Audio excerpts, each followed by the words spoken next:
اور یہ بڑے دلچسپ واقعات ہیں کہ زمین پر اترو اور زمین سے مٹی لے کر آؤ، تو پھر یہ مٹی جو ہے وہ ایک بودار گارے کی شکل اختیار کر گئی۔ اے ابو محمد سبحان اللہ، یرحمک اللہ سبحان اللہ۔ تھے۔ اسی لیے آدم علیہ السلام کی جتنی بھی اولاد ہے وہ مختلف رنگوں کی ہے اور ان کی مختلف مزاج ہیں۔ آپ کا جب سوال ہوا تو آپ کی اولاد کی تعداد کیا تھی؟ خلق الانسان سنائی خلق الانسان من صلصال کالفخار۔ دائیں سائڈ پہ 18 پسلیاں ہیں تو بائیں سائڈ پہ 17 ہوں گی، یعنی ایک پسلی کم ہے۔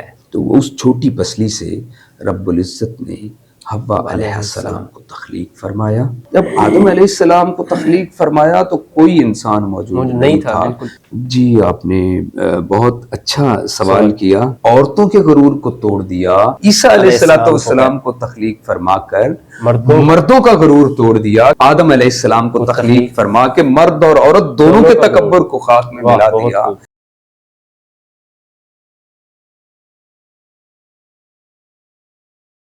بسم اللہ الرحمن الرحیم۔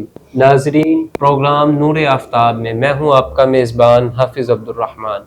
پروگرام نور آفتاب میں ہم بات کریں گے قرآنی واقعات پر، اور خاص طور پر ان قرآنی واقعات پر بات کریں گے جن کا ہماری نوجوان نسل کے لیے جاننا انتہائی ضروری ہے، اور اس میں حکمت و دانائی کے بہت سے راز پوشیدہ ہیں۔ ہمارے ساتھ قرآنی واقعات پر گفتگو کرنے کے لیے موجود ہیں اسلامک اسکالر صاحبزادہ احمد صابر چغتائی صاحب۔ سر، میں آپ کو پروگرام میں خوش آمدید کہتا ہوں۔ جی بہت شکریہ۔ آج ہم قرآنی واقعات میں سے حضرت آدم علیہ السلام کی تخلیق پر گفتگو کریں گے۔ سب سے پہلے آپ مجھے یہ بتائیں کہ حضرت آدم علیہ السلام کی تخلیق کا واقعہ کیا ہے؟ بسم اللہ الرحمن الرحیم۔ بہت شکریہ عبد الرحمن صاحب، آپ نے پروگرام میں مدعو کیا۔ قرآنی واقعات جتنے بھی ہیں ان میں حکمت و دانائی کے بہت سارے راز پوشیدہ ہیں۔ قرآن مجید فرقان حمید 70% واقعات پر مبنی ہے۔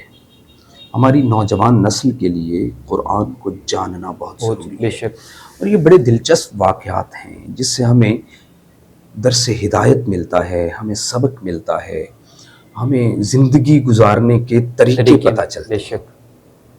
حضرت آدم علیہ السلام کی تخلیق کا واقعہ بھی بڑا خوبصورت اور اپنے اندر بہت سارے حکمت کے موتی اور حکمت کے گوہر نایاب سموئے ہوئے ہیں۔ بے شک بے شک۔ حضرت آدم علیہ السلام کے نہ باپ ہیں نہ ماں ہیں۔ آپ کو اللہ رب العزت نے مٹی سے پیدا فرمایا، اور حضرت آدم علیہ السلام کو جب تخلیق کرنے کا رب العزت نے ارادہ فرمایا تو حضرت اسرائیل علیہ السلام جو موت کے فرشتے ہیں، آپ کو حکم دیا رب کائنات نے کہ زمین پر اترو اور زمین سے مٹی لے کر آؤ۔ جی۔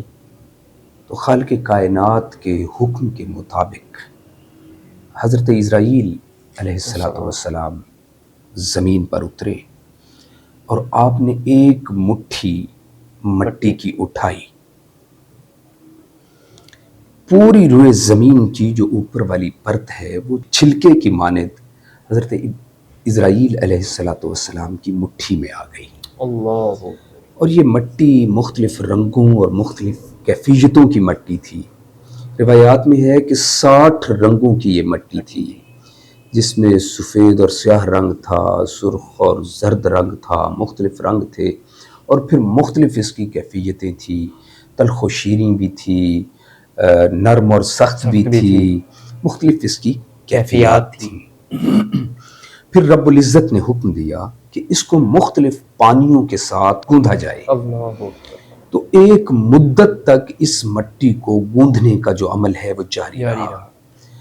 پھر یہ ایک چپکنے والی مٹی بن گئی۔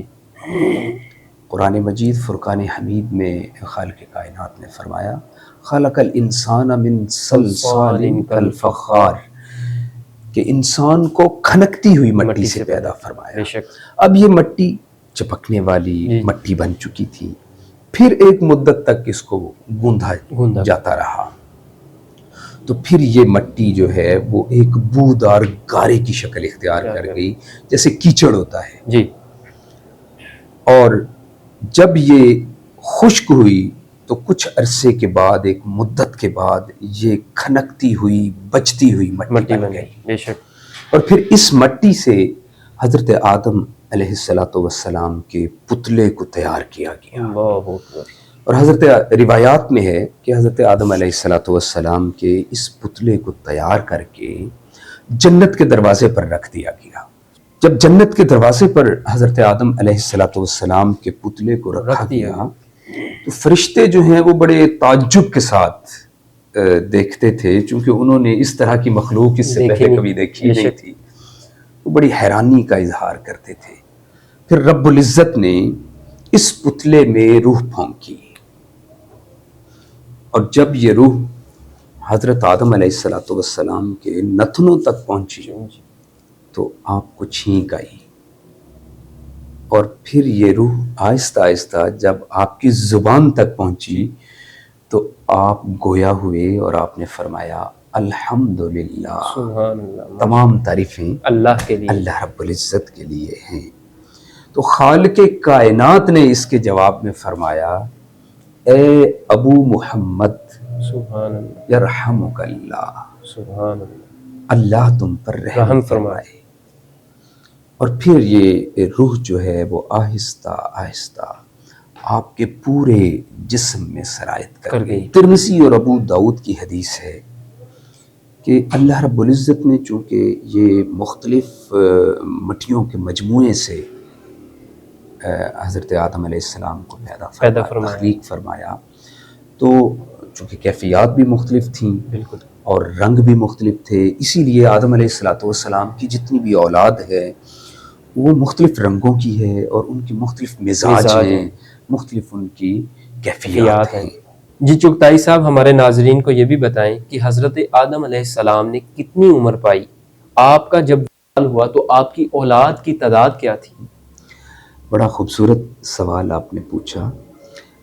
سب سے پہلے تو میں آپ کو یہ بتا دوں کہ حضرت آدم علیہ السلام کی جو کنیت ہے وہ ابو محمد اور ابو البشر ہے، جی جی، اور آپ کا جو لقب ہے وہ خلیفۃ اللہ ہے، کیونکہ آپ خالق کائنات نے جب آپ کو تخلیق فرمانے کا ارادہ کیا تو فرشتوں سے مشورہ کیا کہ میں دنیا میں اپنا نائب بنانا چاہتا ہوں، جو قرآن کریم کے پہلے پارے میں موجود ہے، کیونکہ اس کو ہم اگلے سیشن میں اس پر گفتگو کریں گے۔ ابھی تخلیق آدم کے اس واقعے پر ہم بات کر رہے ہیں۔ تو حضرت آدم علیہ السلام کی جو عمر شریف ہے وہ تقریباً 960 برس ہے۔ آپ نے 960 برس کی عمر پائی، اور چونکہ آپ پہلے انسان ہیں اور پہلے نبی ہیں، یہاں میں یہ بات ضرور بتانا چاہوں گا کہ رب العزت نے سب سے پہلے جب کچھ بھی نہیں تھا، اللہ رب العزت نے اپنے اظہار کا ارادہ فرمایا، بے شک اپنے نور کو ظاہر کرنا چاہا، تو رب العزت نے اپنے نور سے اپنے محبوب کریم کا نور پیدا محمد مصطفیٰ صلی اللہ علیہ وآلہ وسلم کے نور کو تخلیق فرمایا، سبحان اللہ، اور پھر حضور کے نور سے پوری کائنات کو تخلیق فرمایا۔ بے شک تخلیق میں ہمارے پیارے آقا و مولا صلی اللہ علیہ وآلہ وسلم آدم علیہ السلام سے پہلے ہیں، آپ کی تخلیق پہلے ہے، بے شک، مگر آپ چونکہ آپ کے سر پر ختم نبوت اور ختم رسالت کا تاج سجانا تھا خالق کائنات نے، اور آپ کو سب سے آخر میں مبعوث فرمایا، تو دنیا میں جب انسان اتارا، جو انسان بنائے وجود بنایا، چونکہ روح محمد صلی اللہ علیہ وآلہ وسلم کی تخلیق آدم علیہ السلام سے پہلے ہے۔ اب آدم علیہ السلام کا پتلا جو ہے وہ رب العزت نے بنایا، تو زمین پر جو پہلا انسان اتارا وہ حضرت آدم علیہ السلام ہیں، اور آپ پہلے نبی ہیں جن کو زمین پر اتارا گیا۔ آپ کی اولاد، سارے انسان ہی آپ کی اولاد ہیں، تو آپ کی اولاد کی تعداد جب آپ کا وصال مبارک ہوا تو آپ کی اولاد کی تعداد تقریباً 1 لاکھ ہو چکی تھی۔ اللہ اکبر، 1,00,000 میں آپ کی اولاد کی تعداد تھی۔ تو رب العزت نے چونکہ آپ کو مٹی سے پیدا فرمایا ہے تو قرآن میں مختلف مقامات پر اس کا ذکر بھی ہے، جیسے میں نے سورہ رحمان کی آپ کو آیت خلق الانسان سنائی، خلق الانسان من صلصال کالفخار، کہ کھنکتی ہوئی مٹی بچتی ہوئی مٹی سے انسان کو پیدا فرمایا۔ تو اس کے علاوہ اور بھی کچھ آیات مبارکہ ہیں، اِنَّا خَلَقْنَاهُم مِّن طِینٍ لَازِبٍ، بے شک ہم نے انسان کو چپکتی مٹی سے بنایا۔ یہ سورہ صافات کی آیت مبارکہ۔ اسی طرح رب العزت نے ایک اور مقام پر فرمایا وَلَقَدْ خَلَقْنَا الْإِنسَانَ مِنْ صَلْصَالٍ مِّنْ حَمَائٍ مَّسْنُونٍ، اور بے شک ہم نے انسان کو بجتی ہوئی مٹی سے بنایا جو اصل میں ایک سیاہ بودار گارا تھی۔ جی، جیسے میں نے آپ سے عرض کیا کہ اس مٹی کو گوندھنے کا ایک پروسیس تھا۔ پہلے پروسیس میں وہ مٹی جو ہے وہ چپکتی ہوئی بنی، اور پھر دوسرے پروسیس میں جا کے وہ ایک بودار گارا بن گیا، اور جب وہ گارا خشک ہو گیا تو پھر وہ کھنکتی ہوئی بچتی ہوئی مٹی بن گئی، من صلصال کالفخار، وہ بچتی ہوئی مٹی بن گئی۔ اسی طرح چغتائی صاحب ہمیں یہ بھی بتائیں کہ حضرت آدم علیہ السلام کی تخلیق کا واقعہ آپ نے بیان فرمایا، اسی طرح حضرت حوا علیہ السلام کو بھی اللہ تعالیٰ نے بغیر ماں باپ کے پیدا فرمایا، تو ان کی تخلیق کیسے ہوئی؟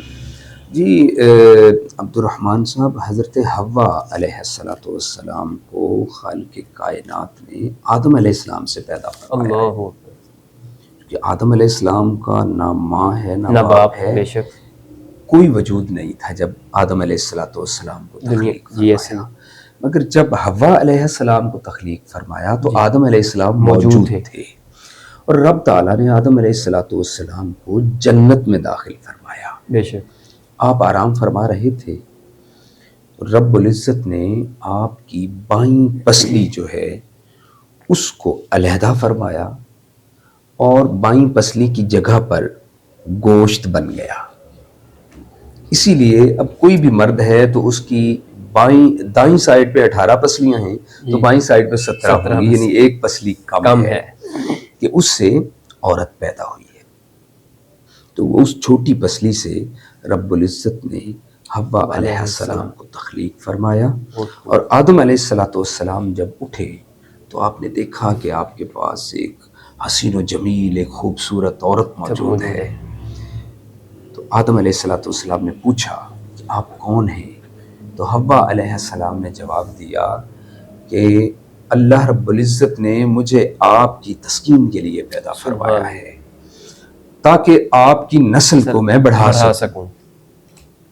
تو حوا علیہ السلام کی جو تخلیق ہے وہ آدم علیہ السلام کی بائیں پسلی سے ہے۔